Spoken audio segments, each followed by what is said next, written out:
सौभाग्यशालिनी, लो तुम्हारी मेहनत का इनाम आखिर मिल ही गया, कहते हुए मेरे पति सुनील भावुक हो उठे। मैं स्तब्ध रह गई, क्योंकि परिणाम में देर होने के कारण मेरा स्वयं पर से विश्वास डगमगा गया था। मगर सुनील को मुझ पे पूरा विश्वास था। उन्होंने मुझे लिफाफा मेरी ओर बढ़ाया, तो मैंने एकांत का पूरा लाभ उठाते हुए उन्हें अपनी बाहों में ले लिया। यह आपके त्याग, समझ और मेरे लिए आपके सच्चे प्रेम का परिणाम है। मेरी आंखों के आंसू उनकी कमीज भिगोने लगे। उनकी बाहों में सिमटी तो जीवन की तमाम घटनाएं चलचित्र की तरह मेरी आंखों के सामने घूमने लगी। मैं बिना माँ बाप की 8वीं फेल लड़की थी। मेरी शादी चाचा जी ने एक शिक्षित परिवार में कर दी, जिन्हें घर में बहू नहीं नौकरानी चाहिए थी। घर के हर काम में मुझे ही झोंके रखा जाता और रोज ही अपमानित किया जाता। गांव की मेरी बोली, 8वीं फेल का तमगा एक दूसरे पर उछालकर मजाक उड़ाया जाता और शांत स्वभाव के मेरे पति सुनील मुझे दिलासा देकर समझाते। मैं इसे अपनी अच्छी किस्मत मानती कि मेरे पति बहुत समझदार और एक कंपनी में अकाउंटेंट थे। फिर सुनील के छोटे भाई की पढ़ी लिखी और दहेज लाने वाली पत्नी के आने के बाद रूढ़िवादी परिवार में मेरी दुर्गति और भी ज्यादा हो गई। यह देखकर तो अब सुनील भी अत्यंत उद्विग्न हो जाते और उन्हें इस दशा में देखकर मैं अंदर से रो पड़ती। यही वह समय था जब मैं अशिक्षा के अभिशाप को अपनी नियति मानने ही वाली थी कि सुनील ने उस रविवार के दिन कुछ और ही निर्णय कर लिया। हम सब औरतें पिक्चर हॉल में बागबा देखने जा रही हैं। छोटी बहू लेकर जा रही है, मेरी सासू माँ ने गर्व से बताया, तो मेरा सर ऊपर न उठा। माँ, शमा को भी ले जाओ ना। जाने कैसे इन्होंने बोल दिया, तो घर पर खाना कौन बनाएगा? मेरी ननद ने आश्चर्य से दर्शाया। खाना हम ऑनलाइन मंगवा लेंगे। सुनील ने मोबाइल दिखाया। आज तक ऑनलाइन खाना आया है क्या घर में जो अब आएगा? सासू माँ ने क्रोध से कहा और सबको चलने का इशारा किया। अपने इस अपमान से क्षुब्ध होकर मैं अपने कक्ष में आकर रोने लगी। ये मेरे पास आए और मुझे तैयार होने को कहकर स्वयं तैयार होने लगे। मैं रोना भूलकर आश्चर्य से उन्हें देखने लगी। हमारे विवाह को 1 साल हो गया। हमने कोई मूवी नहीं देखी आज। आज चलेंगे। और खाने का क्या होगा? तुम तैयार हो जाओ बस। मैं आने वाले संकट की आशंकाओं से घिरी तैयार हो गई। बाहर बाबूजी ने हैरानी से हमें देखा। फिर इनके छोटे भाई ने और इन्होंने उनसे पूछा, आप लोग क्या खाएंगे? बताएं, हम ऑर्डर कर देते हैं। बदलाव की इस बयार को देखकर हैरान बाबूजी कुछ नहीं बोल पाए और देवर जी तो पैर पटकने लगे। पैर पटकने की जरूरत नहीं है। अगर बाहर का खाना नहीं खाना है तो खिचड़ी बना लेना अपने और बाबूजी के लिए। फिर बिना उनकी प्रतिक्रिया देखे ये मेरी बाँह पकड़कर बाहर ले आए और मोबाइल में कुछ टुंग टुंग करके मुस्कुराए।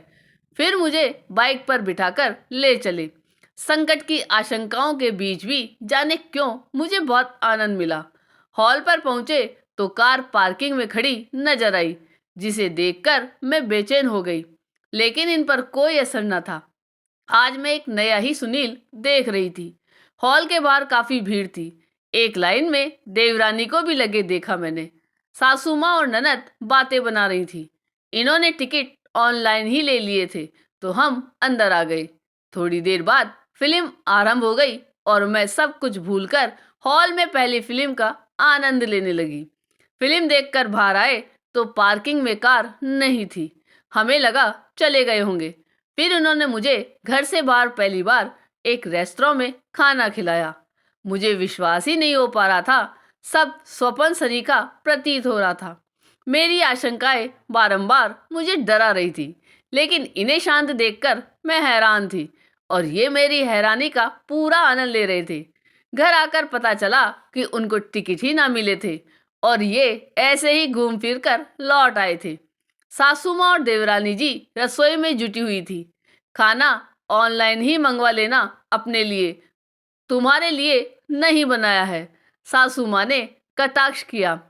यद्यपि हम लंच करके ही आए थे, फिर भी सुनील के क्रोध का पारा न रहा। क्षमा आप सबके लिए रोज खाना बनाती है। आज यदि इसे बाहर जाना पड़ गया तो आप इसके लिए खाना ही ना बनाएंगे क्या?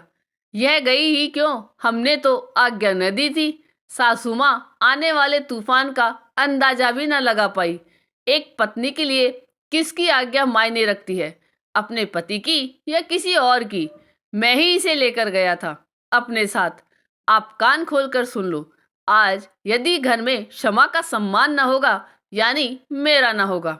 फिर मेरी बाह पकड़कर ये अपने कक्ष में आ गए।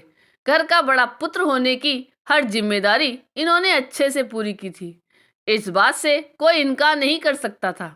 यही कारण था कि तूफान वैसा नहीं आया था जैसे कि मुझे आशंका थी। लेकिन हम दोनों के लिए खाना ही न बनाने की बात मुझे झकझोर गई थी। मैं किसी भी दशा में ऐसा ना करती। उस रात हमने तय किया कि मैं किसी भी अनावश्यक कार्य में ना घुसकर अपनी पढ़ाई पूरी करूंगी। अगले ही दिन से घर का माहौल बदला हुआ था। कार्यों के बंटने के कारण मेरे पास काफी समय रहने लगा।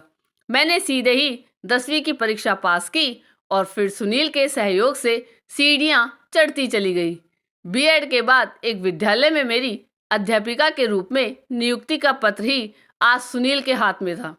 इतनी देर तक तो तुमने मुझे आलिंगनबद्ध कभी नहीं किया। सुनील ने मुस्कुराते हुए मुझे खुद से अलग किया और मेरे आंसू पहुंचे तो अचानक मुझे झटका लगा। मैं शर्म से पानी पानी हो गई। तभी मेरी बेटी देवीना वहां आई। माँ, हर पुरुष की सफलता के पीछे एक स्त्री का हाथ ही होता है क्या? हाँ, सुना तो है बेटी, लेकिन तेरी माँ की सफलता के पीछे तेरे पापा का हाथ अवश्य है। मेरे लबों पर आई इस मुस्कुराहट को सुनील ने मोबाइल में कैप्चर कर लिया। आपको ये कहानी कैसी लगी या कमेंट करके जरूर बताइएगा। चैनल पर नए हो तो सब्सक्राइब जरूर कीजिएगा और वीडियो को लाइक और शेयर कीजिएगा। धन्यवाद।